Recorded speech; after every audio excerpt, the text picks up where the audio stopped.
శ్రీ గురుభ్యో నమ. శ్రీ మహాగణపతే నమ. శ్రీమాత్రే నమ. శ్రీ విష్ణు రూపాయ నమ శివాయ. మన లలితాష్టోత్తర శతనామాలు చెప్పుకుంటున్నాం కదండి. నిన్నటి దాకా 74వ నామం దాకా చెప్పుకున్నాం. శ్రీ సుతాబ్ది మణిద్వీప మధ్యాయే నమో నమ అని చెప్పుకున్నాం. ఏంటంటే ఆవిడ ప్రేరేపించే సర్వజీవులను ప్రేరేపించే స్వయం ప్రకాశక లక్షణం ఉన్నది మణిద్వీపం.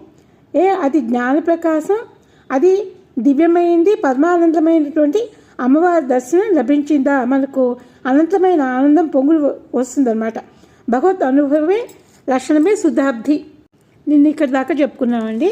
వాళ్ళ 75వ నామం దశాధర వినిర్భేద సాధనాయే నమో నమ. ఇదేంటంటే దశయజ్ఞం గురించి ఈ నామంలో వివరంగా చెప్తున్నారండి.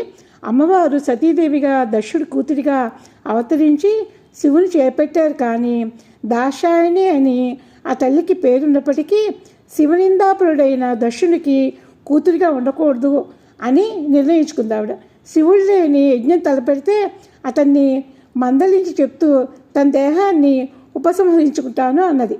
తర్వాత పార్వతిగా అవతరించి శివుని చేపట్టింది. ఇది ఒక విశేషం అండి. దక్షుని యజ్ఞం దెబ్బతీసిన తల్లి వీరభద్రుడు కాదనమాట, అమ్మవారే. అమ్మవారి ప్రకృతి, శివుడు పరమేశ్వరుడు అన్నమాట. పరమేశ్వరుని ఎవరు అవమానిస్తారో వారిని ప్రకృతి శిక్షిస్తుందన్నమాట.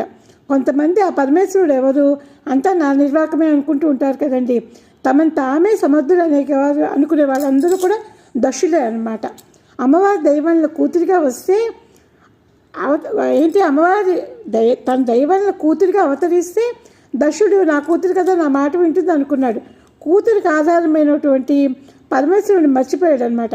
పైగా అవమానించాడు. మర్చిపోవడమే కాకుండా అవమానించాడు కూడా. దానివల్ల ప్రకృతి శోభించి శిక్షించింది అతన్ని. ప్రకృతి పరమేశ్వరుని ఇద్దరినీ కలిపి ఉపాసించాలండి. నిజమైన సమర్థత పరమాత్మది. మన సమర్థనలన్నీ ఆయన వల్ల వచ్చినవే. ఏ సమర్థత వచ్చినా సరే. సూర్యకాంతి పడి అద్దం వెలిగిపోతూ ఉంటే అద్దం అబ్బా నాది ఇదంతా అనుకోకూడదు. అది అద్దంది కాదు, సూర్యుడి. అద్దం తానే వెలిగిపోతుందని మాత్రం అనుకోకూడదు అనమాట.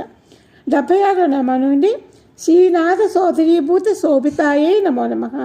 అమ్మవారు నారాయణుడి సోదరుగా ఇక్కడ చెప్పబడుతోందండి. శ్రీనాథ సోదరీభూత శోభితాయే నమో నమ. సోదరి సోదరభావం ఎక్కడ వచ్చినా సరే వాళ్ళిద్దరూ ఒకే తత్వానికి చెందినవారు అని చెప్పబడుతుందన్నమాట. లోకరక్షణ చేస్తూ వ్యాపించిన వాడు నారాయణుడు. ఆ వ్యాపకమైన శక్తి అమ్మవారు అన్నమాట. ఆ వ్యాపించే శక్తి అమ్మవారు.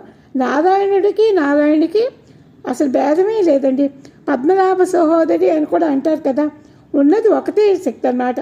అది పురుష రూపం ధరిస్తే